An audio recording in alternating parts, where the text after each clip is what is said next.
avante com o mesmo, eu pensei que nós iríamos conseguir avançar bem mais do que eu consegui preparar hoje para vocês, mas assim, como a gente estava querendo, nesse método de seguir estudo no texto, não é?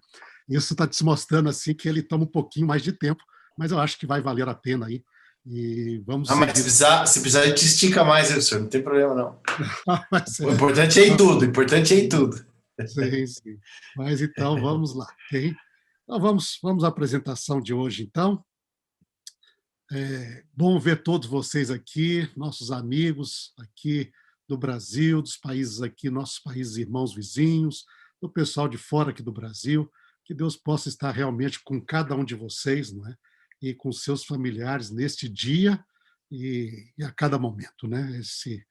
E lembrando que ao estudarmos a profecia de Daniel, isso nos leva a esta ênfase que nós estudamos, foi o nosso segundo estudo, na soberania de Deus. Deus, ele está no controle da história.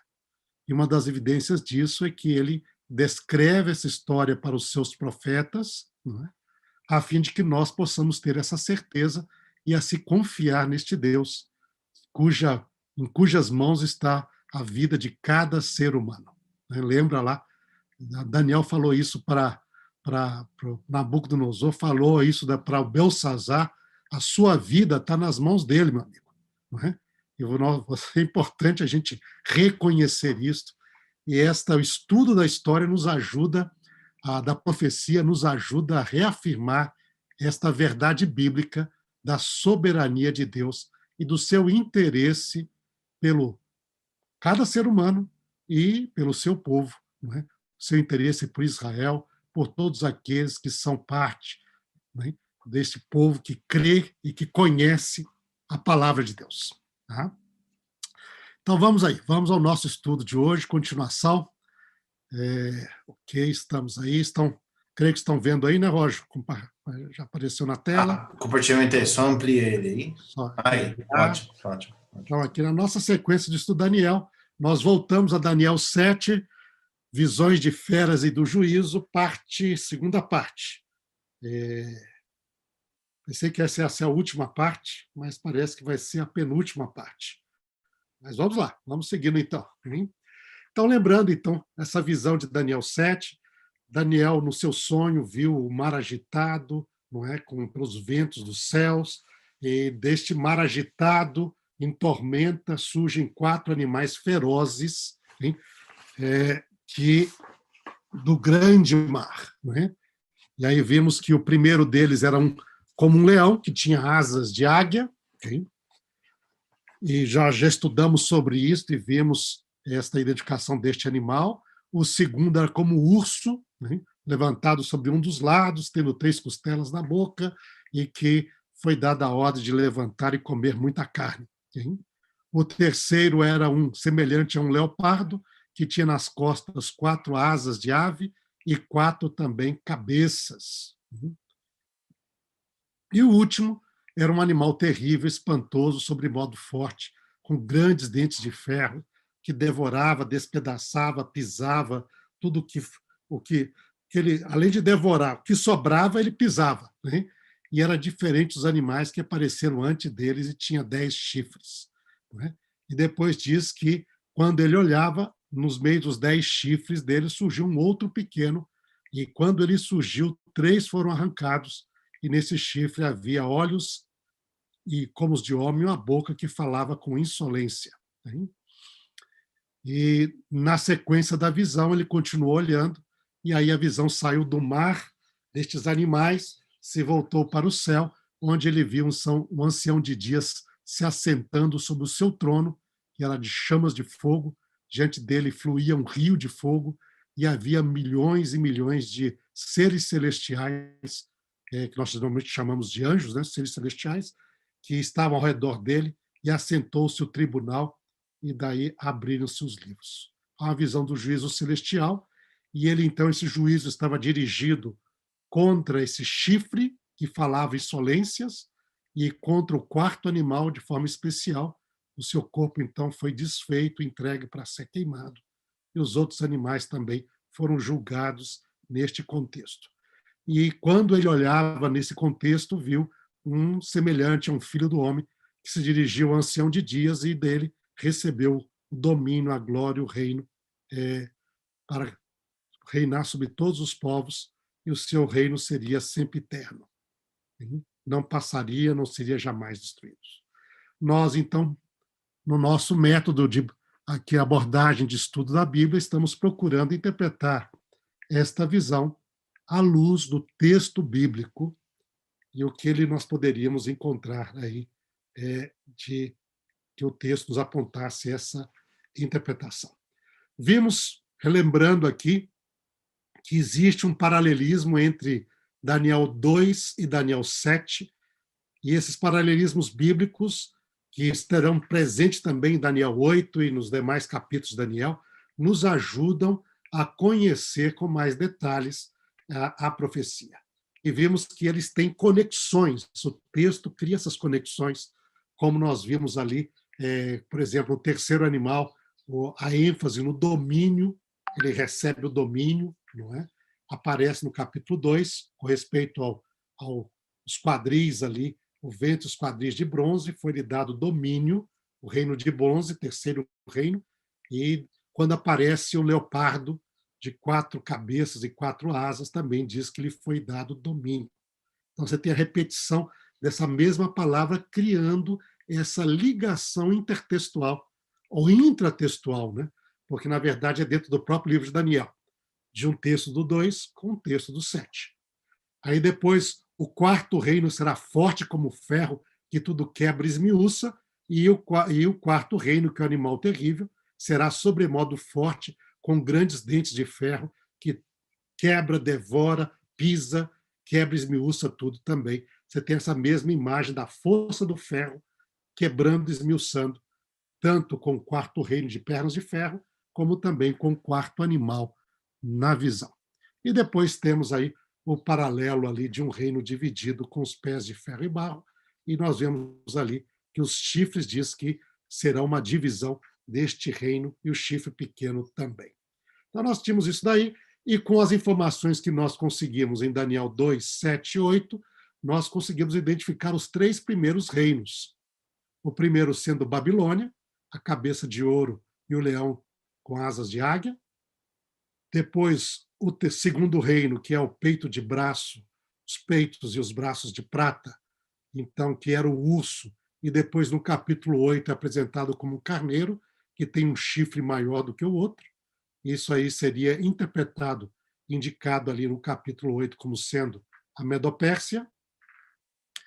O terceiro reino, que é o de bronze, e também o leopardo, aparece no capítulo 8 como um bode peludo com grande chifre, que destrói o carneiro, e depois o grande chifre dele se quebra, aparecem outros 4, e no texto de Daniel 8 diz que é a Grécia, com o primeiro grande rei, e depois que foi dividido em 4, nós vimos isso daí. Então, os reinos 1, 2 e 3, um texto bíblico claramente os identifica, dando o seu nome.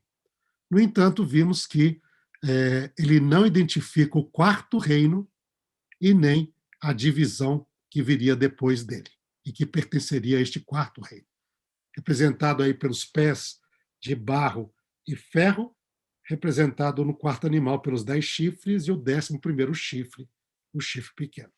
E no final, então, nós temos a descrição da pedra que vira montanha, que é representando o juízo de Deus e o reino de Deus, e aparece a cena do juízo de Deus e o reino de Deus ligados com o trono do ancião de dias, o julgamento e a vinda do Filho do Homem. Então, foi até aí onde nós chegamos no nosso estudo. Vamos avançar um pouco mais. Vamos aqui para o quarto animal e os seus chifres, não é? E lembrando que este foi o foco do interesse especial de Daniel. Então, quando se vê lá, você gasta pouco tempo com os 3 primeiros e muito tempo, muito espaço no texto ligado a esse quarto animal, os 10 chifres e, sobretudo, o chifre pequeno que aparece depois. Isto aí é o foco principal da preocupação dele. Nós vemos isso no texto. Daniel, depois de receber a informação de que, curta lá, que eles eram 4 reinos que se levantariam da terra, mas depois seria estabelecido o juízo e os santos receberiam o reino, então disse o texto bíblico que então tive desejo de conhecer a verdade a respeito do 4º animal, que era diferente de todos os outros, muito terrível, cujos dentes eram de ferro, cujas unhas eram de bronze, que devorava, fazia em pedaços e pisava aos pés o que sobejava. Não é? E também a respeito dos 10 chifres que tinha na cabeça, e do outro que subiu, diante do qual caíram 3, daquele chifre que tinha olhos e uma boca, que falava com insolências e parecia mais robusto do que os seus companheiros. Okay? Lembrando que nós mencionamos ali, não é? O texto de Daniel mesmo apresenta o chifre somente com olhos e boca, não fala de nariz. Mas o nosso artista aqui, ele colocou o nariz aí para formar um rostinho de maneira mais clara, né? Mas o texto em si fala de olhos e boca somente. Tá? Então, Daniel queria saber o que é este 4º animal, o que são esses 10 chifres, o que é esse chifre pequeno que falava com insolência e surgiu depois dos outros, mas se tornou mais forte, mais robusto do que os seus companheiros. Então, este é o foco agora do nosso estudo de hoje. O que é este 4º animal? O que são os seus chifres? Como interpretá-los? Então, este é o nosso estudo. Então, vamos lá. Então, vamos primeiro a focar no que o texto diz. Primeiro ponto, já que o texto, diferente dos outros, não nos dá o nome, nós temos de olhar para as características deste reino para tentar, então, compreender o que ele representou através da história. E vemos que nós temos de olhar para a história, porque os primeiros reinos foram focados na história. Babilônia, Medopérsia, Grécia. Então, nós temos o foco na história para o cumprimento dessa profecia. Então, primeiro ponto, o que é este 4º animal? Então, primeiro, nos diz o texto, é um 4º reino. Diz lá em Daniel, capítulo 7, verso 23, quando o ser angélico vai começar a interpretar,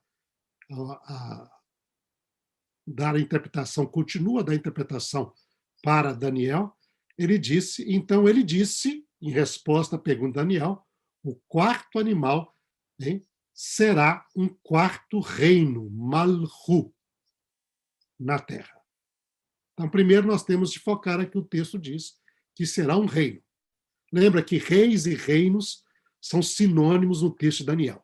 Nós já vimos isto. Né? Então, será um 4º reino. Então, nós temos de olhar para um reino, um poderio político que existiu na história e que apareceu na história, na sequência, não é?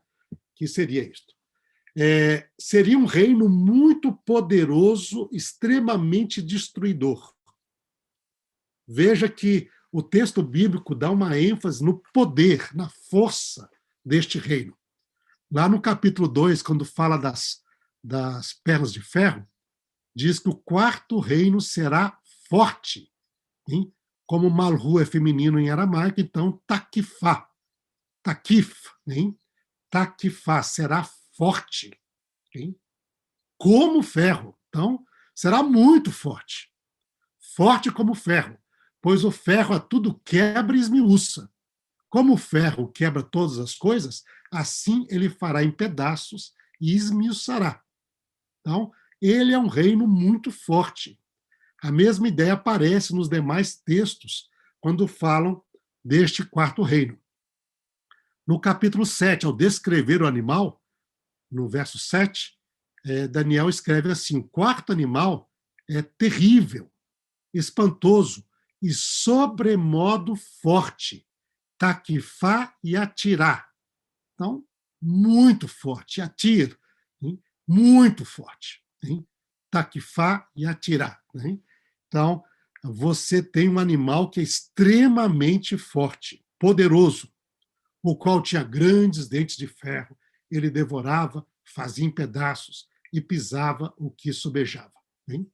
Opa, aqui entrou. Desculpa um pouquinho aqui.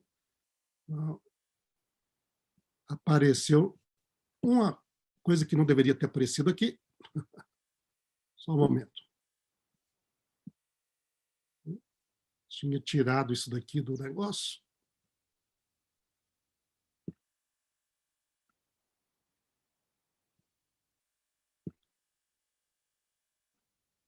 O negócio ficou aqui. Espera aí.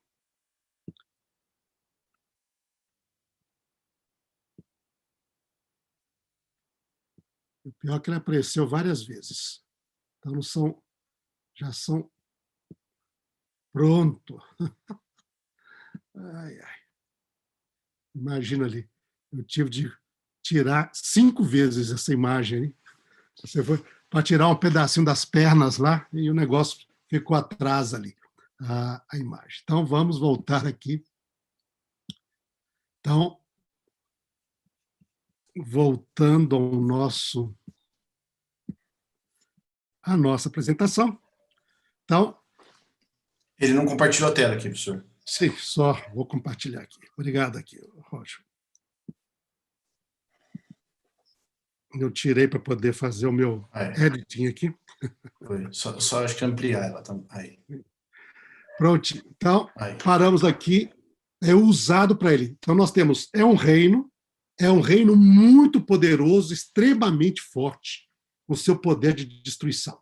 E é usada essa imagem do ferro, tanto para as pernas como para os seus dentes.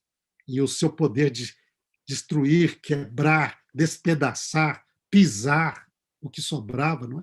Então, esta é a ideia. Terceiro, será um reino diferente dos outros, bem mais terrível e violento. Isso aparece bem no texto. Como o ferro quebra todas as coisas, assim lhe fará em pedaço e esmiuçará. Falando das pernas de ferro lá no capítulo 2, verso 40. O quarto animal será terrível e espantoso, ele devorava, fazia em pedaços e pisava aos pés o que subejava. Era diferente, Mexaniá. Então, nós temos ali, ele era diferente de todos os animais que apareceram antes dele. Então, um reino único, diferente, e mais poderoso e mais violento dos que os antecessores.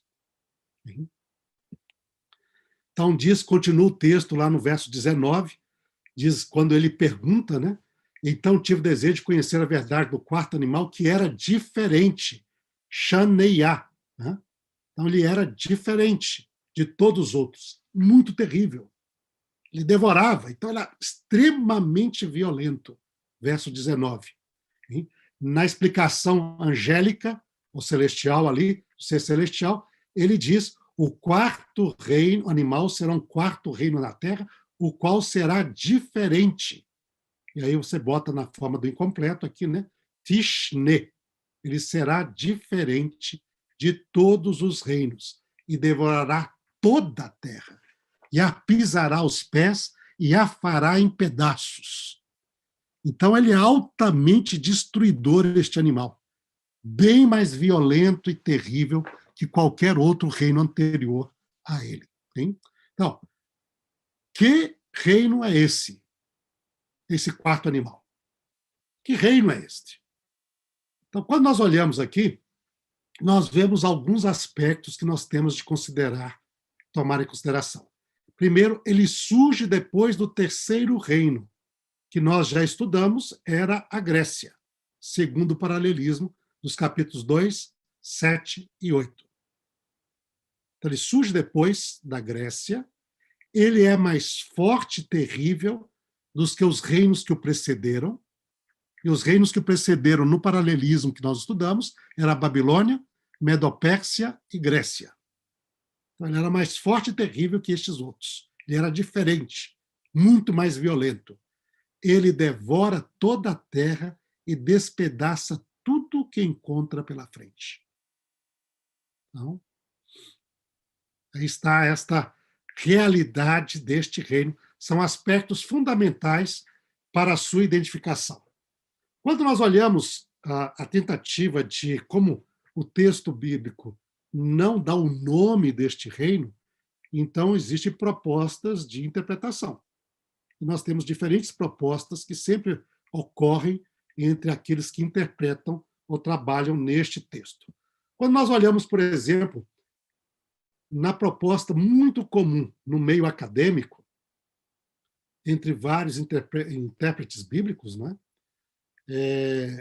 Nós temos ali que consideram que Daniel não é verdadeira profecia, esse foi o nosso primeiro estudo, né? Mas seria uma vaccina ex evento, seria algo que foi escrito depois, no período dos Macabeus, recontando a história como se fosse profecia.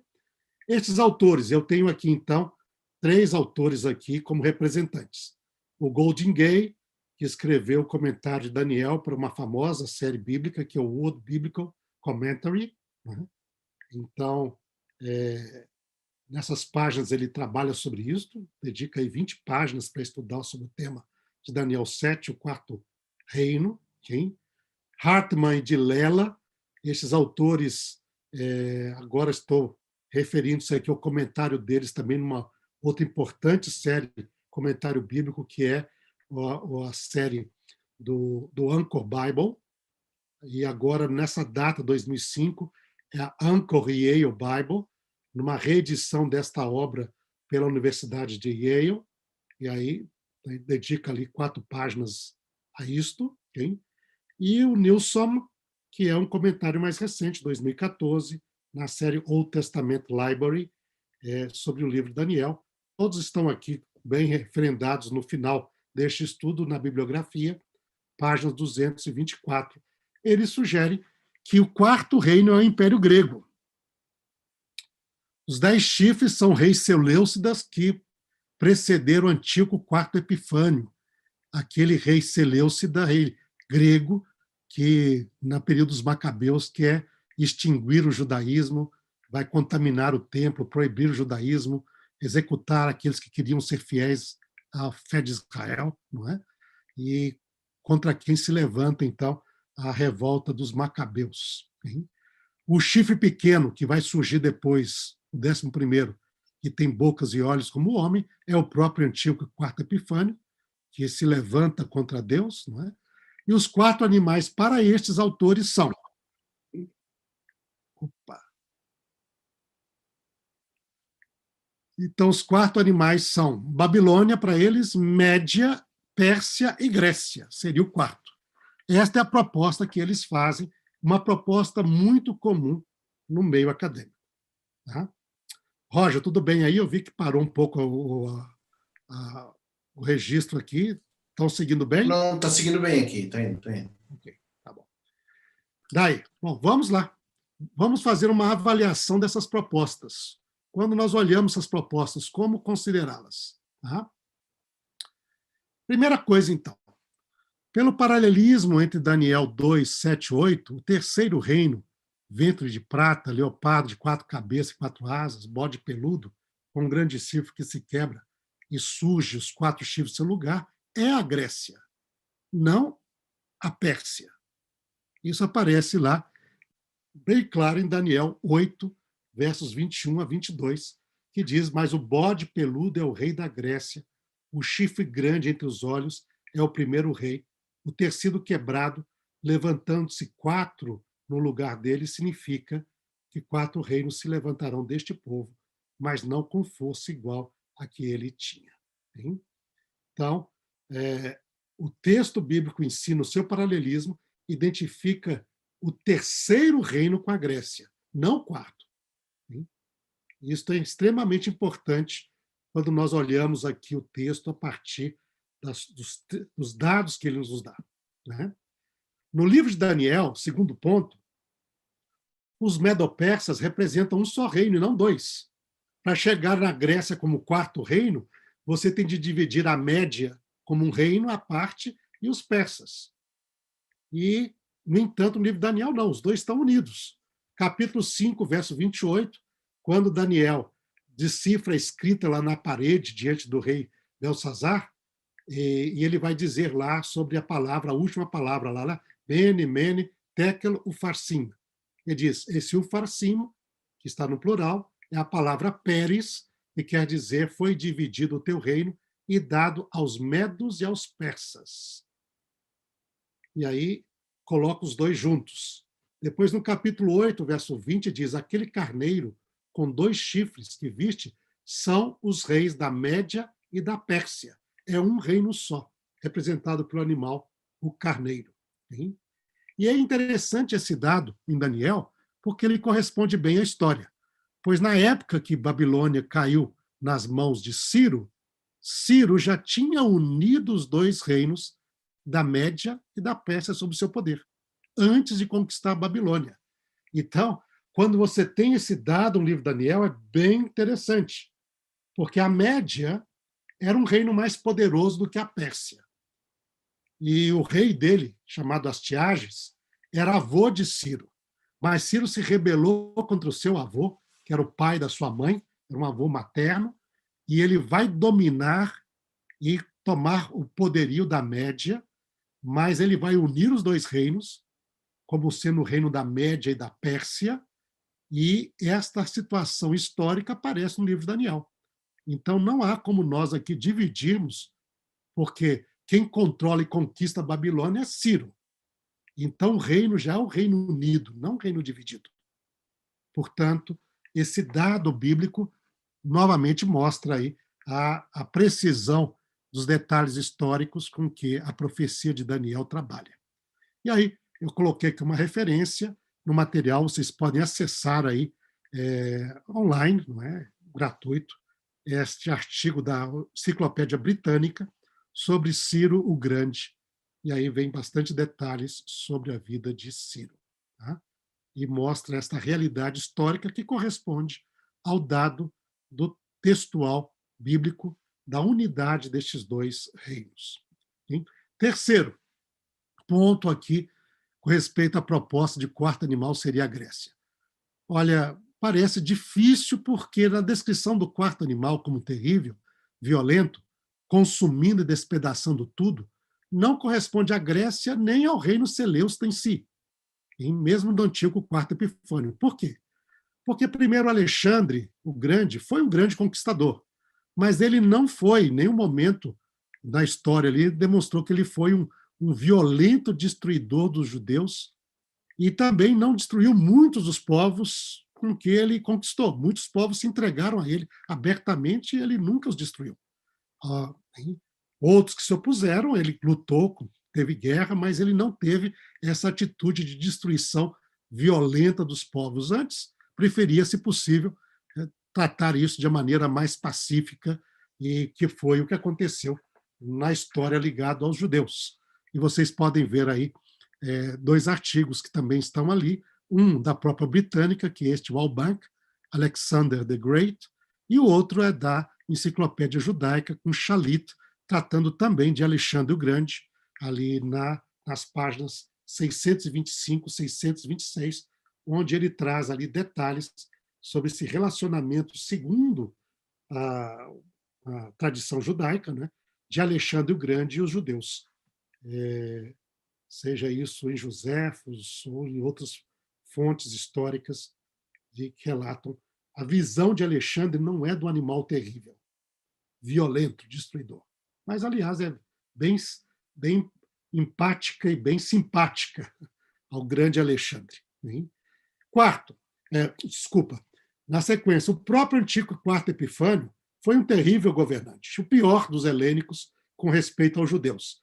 Perseguiu os judeus, que desejavam se manter fiéis à fé de Israel, que não queriam assumir uma identidade helênica, cultura helênica, e criticava até a religião helênica. Não é?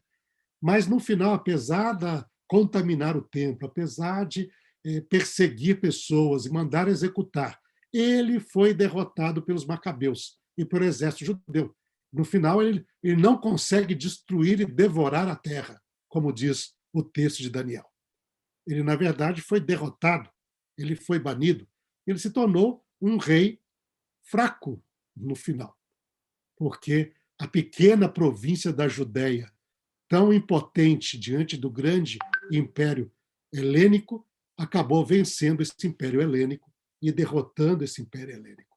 Então, ele não tem essa figura de um poder assim tão terrível na história quanto aparece ali os dados do livro de Daniel. Okay? Quarto elemento, então, os 10 reinos do quarto animal não representam o que aconteceu com a Grécia. Esse é um outro ponto a ser considerado. Primeiro, porque o reino de Alexandre o Grande se dividiu entre 4 dos seus generais. Tinha vários generais, mas 4 acabaram tendo vitória para repartir o reino dele, que são os chamados Didarroi, ou os Didaqui, tá? Os seus sucessores, onde nós temos Cassandro tomando o poderio sobre a Macedônia e a Grécia, Lisímaco tomando a Trácia e a Ásia Menor. Então você tinha hoje, principalmente aquilo que corresponde à Turquia hoje, não é? E partes ali do norte da Grécia também, do norte da Macedônia. Depois temos Seleuco, que seria o antepassado de Antíoco, né, quarto Epifânio, né, que vai estabelecer a dinastia Seleucida, que vai tornar o norte da Síria, Mesopotâmia, a parte oriental do Império de Alexandre, e Ptolomeu, que vai, então, tomar o poder sobre o Egito, a Judéia, e depois do Egito, a Judéia, até o sul da Síria. E aí, Ptolomeu e o Seleuco tiveram bastante conflito entre eles, porque faziam fronteira, especialmente nessa região, entre a Síria até a Judéia, que era a divisa dos seus grandes domínios ali. Então, ele se divide em 4, não são 10. O Alexandre o Grande se divide em 4, os seus reinos, e que vai ser a ênfase do capítulo 8. Uma boa parte sobre o bode peludo. Essas 4 cabeças, 4 chifres, a divisão do reino do grande chifre que era Alexandre o Grande, do terceiro animal, e o do bode peludo do capítulo 8. Então, o que seriam esses 10 reinos? Bom, vamos considerá-lo, então, como propõem muitos desses autores, que seriam os reis seleucidas. Bom, mesmo se considerar assim, os reis seleucidas até Antíoco IV Epifânio, a partir de Seleuco, contando Seleuco, e todos aqueles que tiveram ainda que por pouco tempo sob o trono, seriam 8, não 10. Antíoco seria o 9º, não o 11º. Agora, se você considera que os reis aqui representam, representa todos os reis helênicos, dos 4 domínios que apareceram.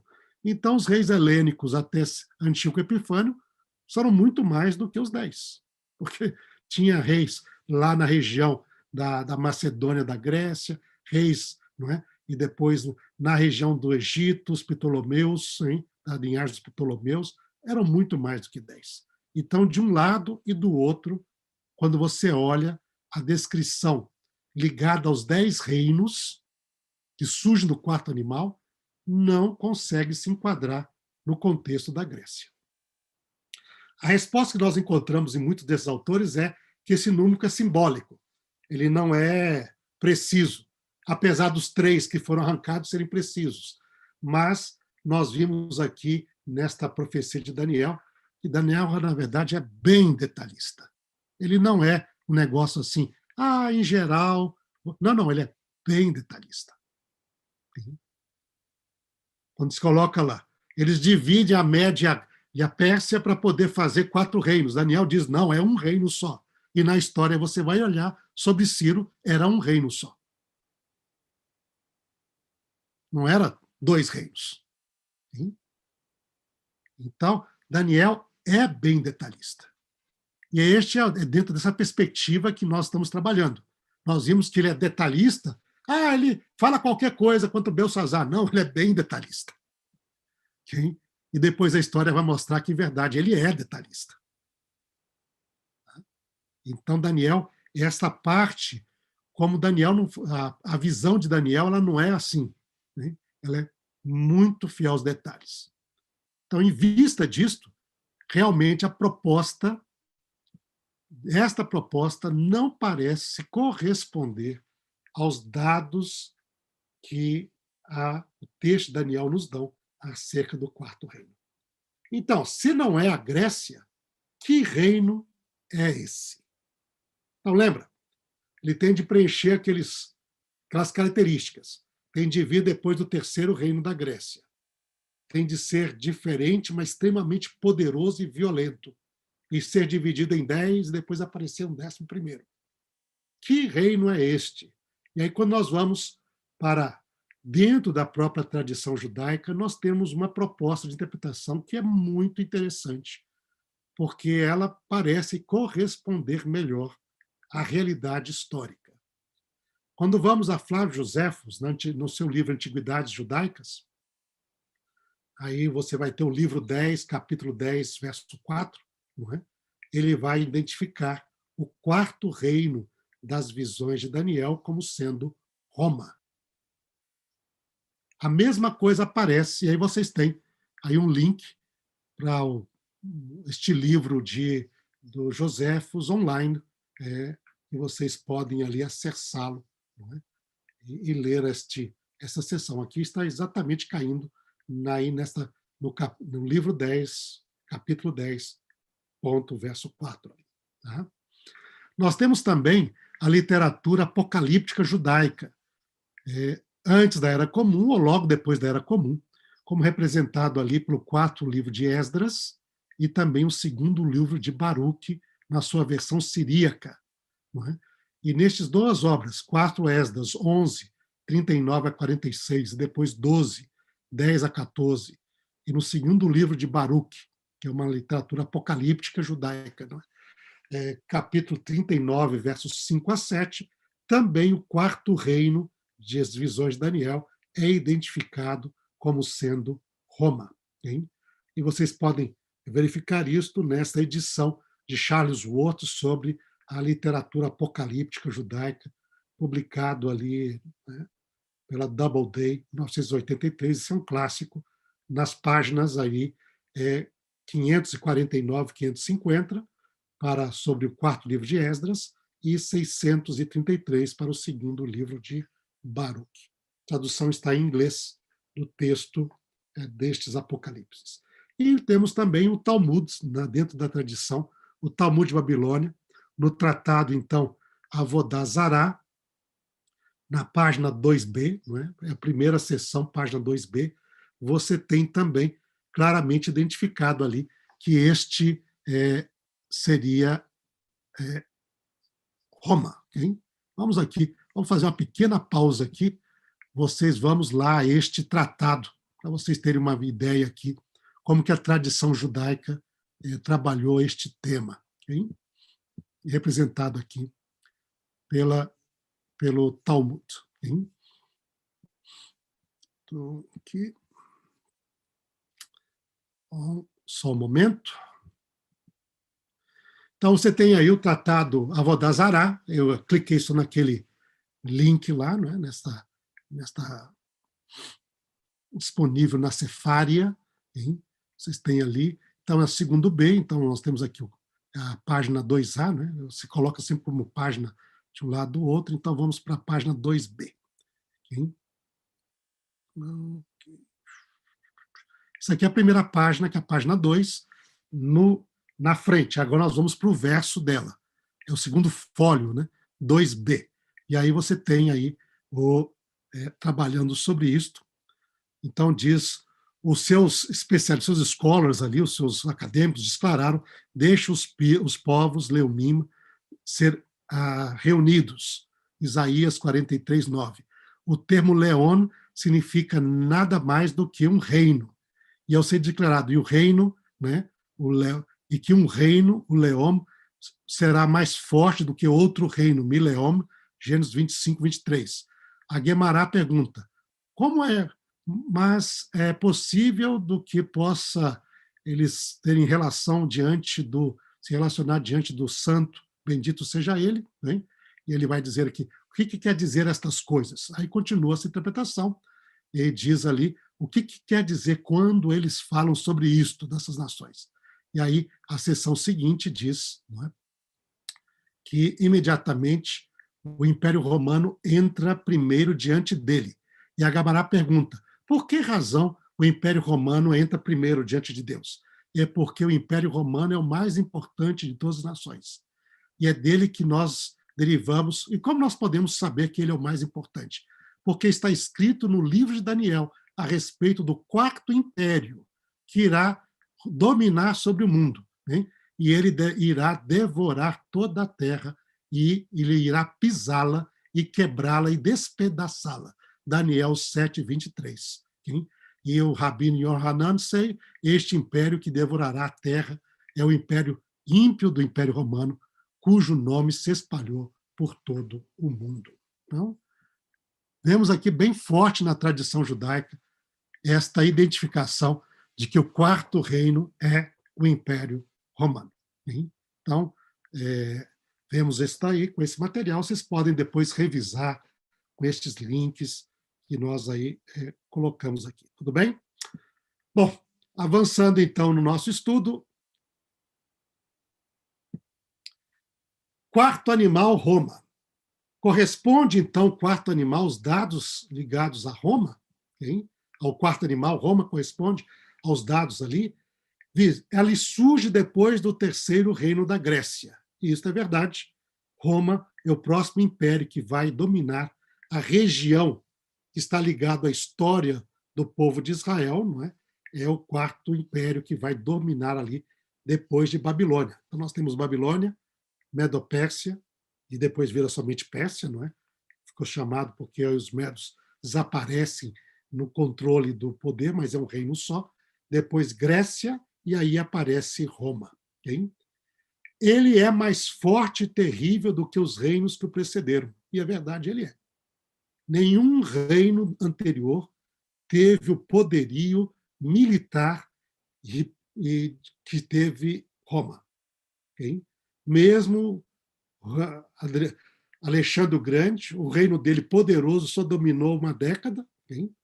E vai desaparecer e quebrar com ele, enquanto que Roma não. Roma vai devorar toda a terra, despedaçar tudo que encontra pela frente, e isto por vários séculos, hein? Por mais de 500 anos, metade de um milênio. Roma será o poderio que vai controlar sobre a região. E quando nós vemos sobre um poder que devora toda a terra, eu acho ali, se nós vamos a Israel, como muitos de vocês foram, e vários de vocês aí moram, não é?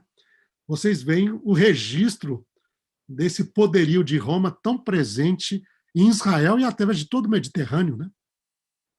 Mas quando eu penso nesse despedaçar, e eu lembro aí da maneira como Roma sempre para mim me impacta.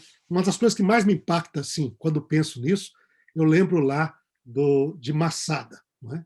Olhando Massada, aquela fortaleza, e como o Império Romano era, quando alguém se rebelava contra ele, ele era terrível, inflexível. Então, você está lá no topo de Massada, você vê aqueles quadrados dos acampamentos dos exércitos romanos em volta de Massada, não é? E, quer dizer, você tinha ali um punhadinho de rebeldes, não era um grande exército, era um punhadinho de rebeldes, muitos deles ali mulheres e crianças, não é? E você tem lá poucos rebeldes que ali se refugiaram. No entanto, Roma, quando ela vai trazer juízo, ela é inflexível, ela despedaça, ela quebra. E você vê lá os acampamentos em volta, um grande exército para um punhadinho de rebeldes, que não fariam diferença nenhuma depois. Já tinham destruído Jerusalém, já tinham acabado com a revolta. O que fariam esses poucos rebeldes? Nada. Mas você, Roma, é inflexível, não pode deixar, rebelou-se contra ela, despedaça. Né? E aí, para poder chegar à Massada, como não podia ser feito de maneira convencional, subindo o caminhozinho por terra ali, hein? Você então vai ali aterrar aquele vale entre uma montanha e outra, hein? E criar aquela rampa até chegar à Massada, e vai gastar tudo isso para um punhadinho de rebeldes. Essa história de Massada me mostra essa fúria de Roma. Para mim, né, ela é um grande exemplo. E aí toda a história, como destruiu Jerusalém, o seu templo, como levou. e foi o maior impacto na história de Israel. Lembra? Nós tivemos Babilônia antes, Egito, escravidão, mas o povo foi ao Egito. Não foram os egípcios que vieram pegar o povo lá. Mas nós temos Babilônia. Mas o exílio babilônico durou 70 anos, foi terrível. Mas o de Roma, depois que destruiu Israel, Jerusalém, a Judéia, você quase só 2000 anos para parte do povo poder de novo voltar e morar ali. Isso aconteceu em 1948, né, ou no início do século, ali, a partir de 1920 em diante, quando começaram primeiro realmente a se mudar e morar ali. Hein? Mas tudo isso resultado da ação de Roma e é realmente um poderio terrível na história do povo de Israel, na história do povo ligado com a Bíblia. Você tem esse império. Então, Roma aí dominando desde o sul lá da península das Ilhas Britânicas, né? Onde chegaram, até ali a região da Mesopotâmia e Oriente Médio, Egito, todo o norte da África, não é? Dominou toda a região do Mediterrâneo, chamava o Mediterrâneo de Mare Nostrum, nosso mar, por pertencia a Roma, e você teve esse poderio que durou. Se você vai contar desde o momento que eles invadiram a Macedônia e dominaram a Macedônia, lembrando que antes disso já tinham dominado a parte do norte da África, etc., não é?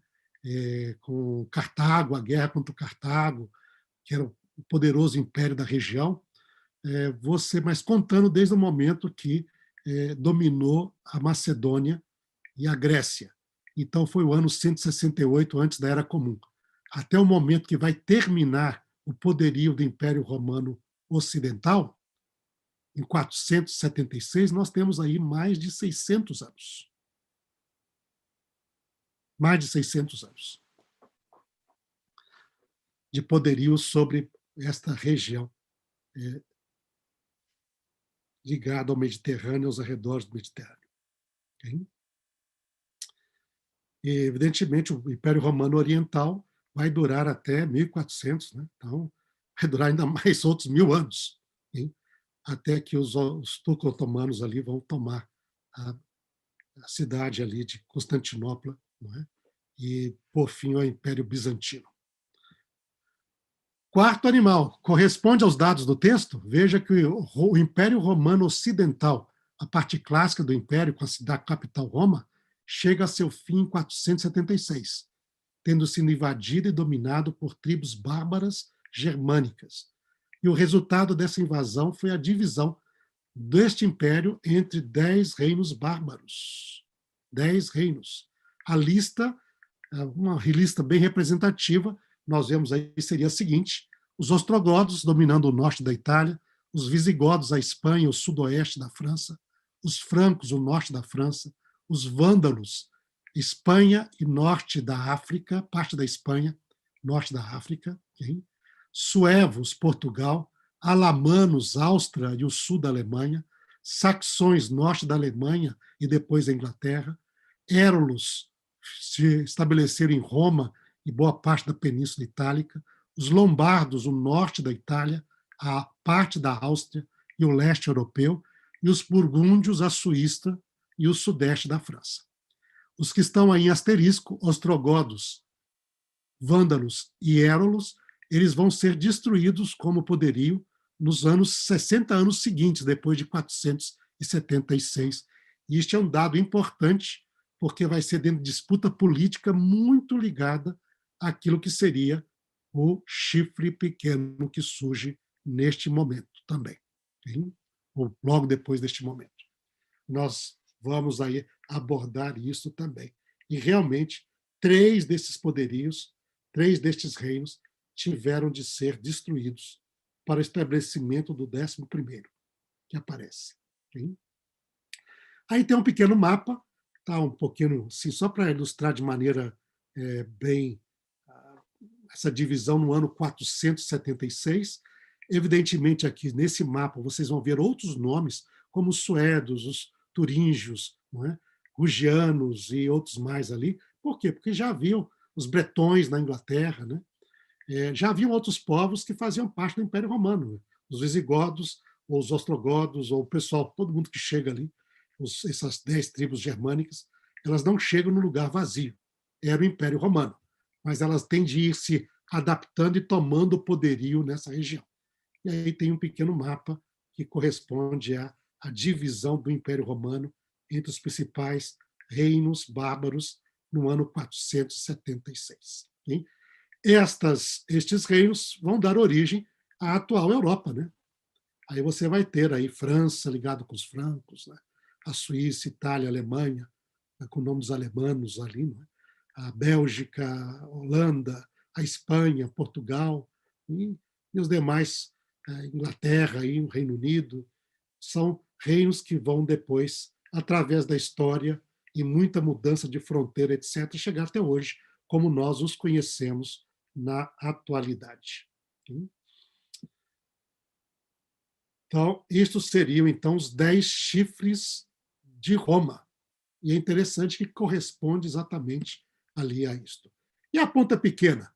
O 11º chifre deste animal. O que será? Bom, isso é o tema do nosso próximo estudo, na semana que vem. E aí vamos tentar ver a ponta pequena e o juízo celestial que está ligado com ela para encerrar o nosso estudo de Daniel, capítulo 7. E aí avançamos em outros temas. Hein? Relembrando, então, recapitulando aqui, nós já temos agora um pouco mais de informações acerca da profecia. Então, dentro destes paralelos, nós vimos aí, primeiro reino, Babilônia, cabeça de ouro, leão com asas de águia. O segundo reino, Medopérsia, peitos e braços de prata, o urso levantado de mais de um lado e que devora muito, não é? Com 3 costelas na boca e que devora muita carne. Ou o carneiro, com 2 chifres, sendo um chifre maior do que o outro, e o chifre maior levantou-se depois, mas que dá marradas e destrói tudo no caminho dele. Hein? Isto é a Medopérsia. Depois nós temos, então, o terceiro reino, que é o ventre e os quadris de prata, de bronze, desculpa, ventre e quadris de bronze, que seria o leopardo de 4 cabeças e 4 asas, representando ali a divisão do Império Grego em 4, e a rapidez com que ele corre com as 4 asas, e sendo já um leopardo, que é representado pelo bode peludo de Daniel 8, que é a Grécia.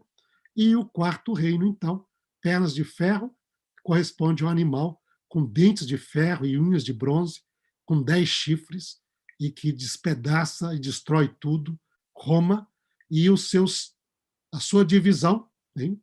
Aí nós vamos ter pés, já uma parte já foi dada a resposta. Pés de ferro e barro é um reino dividido, e nós vemos a divisão do Império Romano em 10 reinos germânicos que vão dar origem à atual Europa. Não é? E depois disso, então, vai surgir o chifre pequeno, que é objeto do nosso estudo, juntamente com as cenas de juízo da Pedra Montanha, do Ancião de Dias, seu trono, seu julgamento, e aquele que é semelhante ao Filho do Homem, que chega para receber o reino. Okay? Então, aqui chegamos, e por aqui hoje paramos. Tá?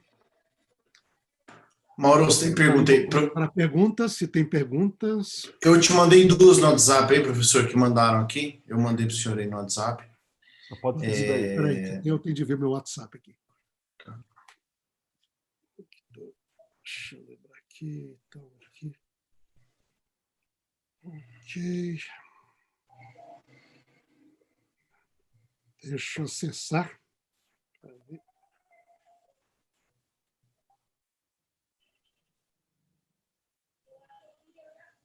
Então, aqui.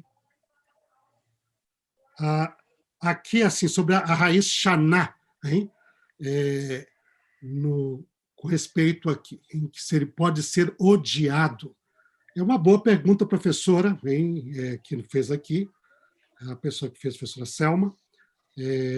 Não pode ser. A raiz Xaná, em aramaico, vamos pegar aqui. Normalmente ela é considerada aqui como sendo diferente. Hein? É o xané ali, o xaná também do aramaico aqui. vamos ver se ela tem possibilidade de ser odiada também. Okay? Vamos lá. Aqui nosso dicionário aqui, não é? Que é o quinto volume aqui do Kuhlo Baumgartner para Chané, okay? Chaná, em aramaico seria Shená, okay? Vamos lá.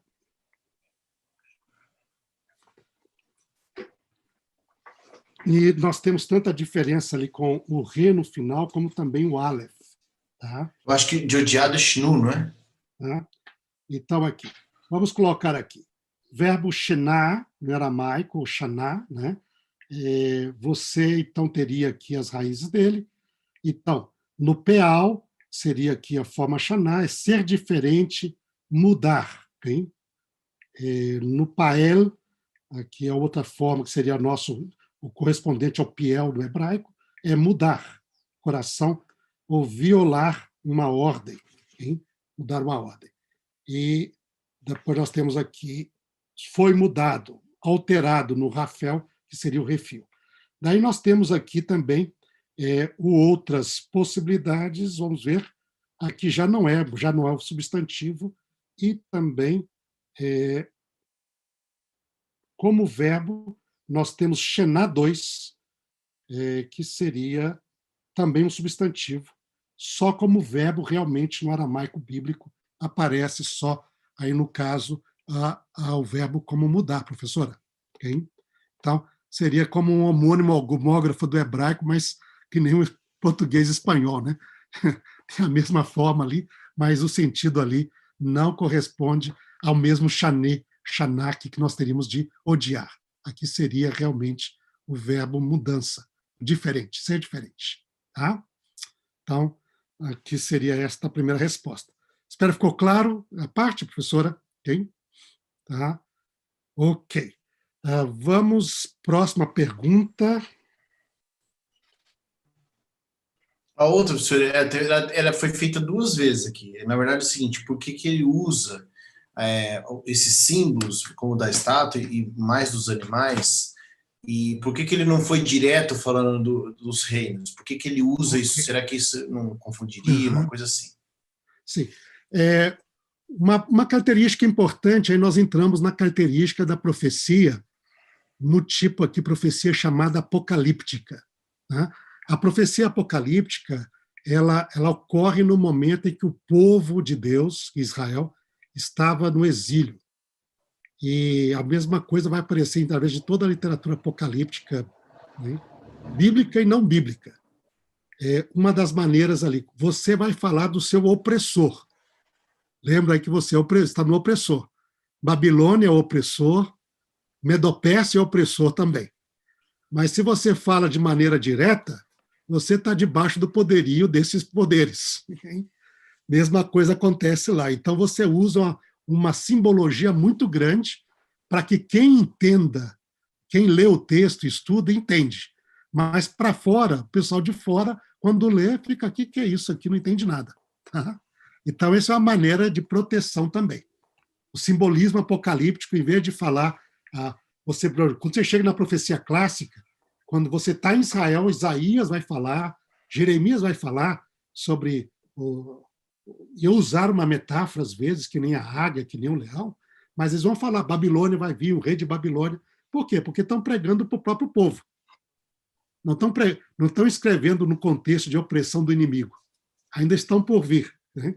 E apesar disso, já sofreram bastante. Jeremias, vê quanto que ele sofreu. Hein? Só para dizer, olha, você está enfraquecendo nossas mãos aqui. Está falando que Babilônia vai vencer, aí o pessoal que tinha acreditado em você não vai querer nem lutar. Então você é um traidor. Aí vamos matar você. Então isso daí nós vemos lá bem claro no livro de Jeremias, por exemplo. Mas em Babilônia, quando você tem, Daniel, ele inaugura, se nós damos Daniel no 6º século, e até o 5º século, não é? Desculpa, 7º para 6º, 6º século principalmente, né? Que ele começou em 605, você está sob o poderio de Babilônia e você transmite a mensagem de maneira codificada, através desse autossimbolismo, a fim de que quem estuda o texto entende. Quem não estuda, aí, meu amigo, é uma maneira de proteger o povo também, que está sob um poderio estrangeiro e um poderio opressor. Tá? Então, espero que tenha respondido. Isso é típico da profecia apocalíptica. Tá? Professor, quando o senhor estava falando, chegou uma outra questão aqui. Qual que é a diferença dessa profecia clássica e apocalíptica, como o senhor está falando? E por que o livro de Daniel não é classificado como clássica? Ok? Então, aqui, bom, aí nós temos várias diferenças. Tudo é profecia, evidentemente, ali, não é? Evidentemente que quando analisamos a profecia, nós colocamos essas classificações observando as suas características. Tá? Então, elas têm características próprias. A palavra profecia apocalíptica, ela se tornou um padrão no meio acadêmico a partir do livro do Apocalipse. Okay? Então, você tem no Novo Testamento o livro do Apocalipse, não é? Que vem da palavra grega apocalipsos, não é? Que é revelação. Mas, a partir disso, toda uma literatura ligada à cultura judaica, que você tem, é analisada porque ela continua mesmos tipos de características. E nós temos esse tipo de profecia na Bíblia, especialmente o Daniel, na Bíblia hebraica, que seria a mais antiga, e que, a partir dela, deu origem a todo outro tipo de profecias semelhantes, como o livro de Enoque, Baruque, Esdras, o quarto Esdras, etc. Mas o que você vê nessa profecia? Você vê características bem interessantes que são contrastantes com a profecia clássica.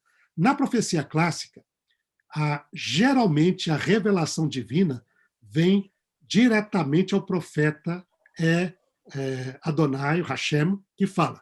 E você tem a expressão muito comum, Vaiomer Adonai, Vaidaber Adonai. E o padrão dela, geralmente, é ligado com Moisés. O primeiro que aparece essas formas ali está ligado com Moshe, Moisés. Tá? Deus aparece, Deus fala. Ele fala na primeira pessoa, eu, Senhor, hein? Tirei vocês da terra do Egito, etc. Tal. E você vai encontrar isto na Torá, e você vai encontrar isso em livros como Isaías, Jeremias e outros mais, Amós, Oséias. Toda essa parte ali diz, o Senhor pode ter visões? Pode, mas diz, o Senhor me fez ver isto, mas aí o profeta interage diretamente com o Eterno. Tá? Essa é uma característica. Nessa profecia clássica, as imagens, existem metáforas? Existem. Um leão é usado para representar nações que vão atacar o povo. Um leopardo, um urso, que nem nós vimos lá em Oséias, nosso estudo anterior. Mas são figuras simples. Águia. Não são figuras, são uma metáfora simples. Né? Normalmente, ela vai falar sobre baseando, é um chamado, uma advertência, um anúncio, a boa parte do tempo, em Isaías e os outros profetas, anunciando um juízo de Deus sobre o povo que tinha se esquecido ou quebrado a aliança, transgredido a aliança. E aí vai trazer os juízos da aliança, os que estão escritos ali em Levíticos 26, Deuteronômios 28 e outras partes mais. Tá? Esse é o típico da profecia. Então, é um chamado para o povo para o arrependimento e para fazer a techuvá, para voltar-se para Deus. E, se possível, evitar esse juízo que está por vir. Ou, se já aconteceu o juízo, apresenta uma restauração prometida para o futuro. Tá? Neste caso ali, isto é o tipo de profecia clássica. A profecia apocalíptica, ela tem as suas próprias características. Ela sempre ocorre no momento em que o povo de Deus está em grande dificuldade, normalmente no exílio resultado dos juízos divinos que vieram sobre a nação. Então, vê, o outro lá está anunciando o juízo, restaurando a restauração. Você tem a profecia apocalíptica, ela surge quando o povo está no exílio. E a pergunta do povo é, afinal, será que tudo falhou? Será que tem esperança? Não tem? Será que Deus está no controle da história? Não está? Então, neste momento, aparece uma manifestação típica da profecia apocalíptica, quando Deus dá sonhos e visões. Mas esses sonhos e visões são geralmente de uma forma mais indireta. ela não é direta como veio a palavra do Eterno a mim dizendo, né? Vaiomer Adonai, Vaidaber Adonai. Não, diz, ele me mostra, eu vejo. Você normalmente você vai ter uma visão e seres celestiais vão aparecer nessa visão e a visão ele verá, às vezes, como esses animais, ou a estátua, o sonho, que vai interpretar, depois os animais, que é a primeira visão de Daniel, e vai precisar de um ser celestial para interpretar essa visão, o que você não tem nos outros, não parece lá um ser para interpretar. Aqui você tem sempre o ser celestial que interpreta. Ele vai dar, olha, isso, representa outro. A simbologia altamente complexa. Não é somente um leão, é leão com asas de águia, unindo dois animais. É um leopardo de 4 cabeças e 4 asas. É um animal terrível com 10 chifres, dentes de ferro e unhas de bronze. Não existe esse animal. Esse animal é uma metáfora complexa. Okay? Esse tipo de metáfora complexa não ocorre na literatura apocalíptica. E a metáfora complexa ela existe para representar exatamente dados da profecia de forma codificada. Okay? E ela normalmente mostra como Deus está agindo mesmo numa situação tão difícil como o exílio e como Deus vai agir através da história e como a história vai se desenvolver. Tá? Eu vou compartilhar com vocês aqui no material, que está sendo compartilhado também, um artigo que eu escrevi sobre relacionamento entre profecia clássica e profecia apocalíptica. Tá? Saiu numa série sobre estudos de profecias e escatologia, que é estudo dos eventos finais. Eu escrevi um artigo e tomando Daniel exatamente o capítulo 9, que nós vamos estudar, como sendo uma chave, porque ele mistura as duas. Ele vai dar uma interpretação tanto da profecia apocalíptica do capítulo 8, como da profecia de Jeremias, que é a profecia clássica, e como as duas se interagem. Tá? Então, isso vai fazer parte desse nosso material compartilhado com vocês e espero que ajude a entender mais estas características específicas de cada bloco profético, ou tipo profético nas Escrituras. Tudo bem? Espero ter aí respondido de maneira... Bom. Foi bem breve assim, mas foi até breve e longa, né? Mas é que isso envolve um estudo mais detalhado, não é? Desses tipos proféticos. Isso vai ficar a cena dos próximos capítulos também. Bom, obrigado, professor, pela aula aí. Obrigado a todo mundo que esteve aqui, que ficou aqui com a gente também. Eu sei que a maioria está indo para o canal aí, né? Depois a gente passa o canal, depois ele gera um link, quem precisar para passar para alguém, então a gente passa o link para vocês aí. E, professor, aí o senhor me mandando os materiais, eu também envio para eles aí os materiais que o senhor vai colocar aí de ajuda, essas coisas e tal, aí eu passo para todo mundo.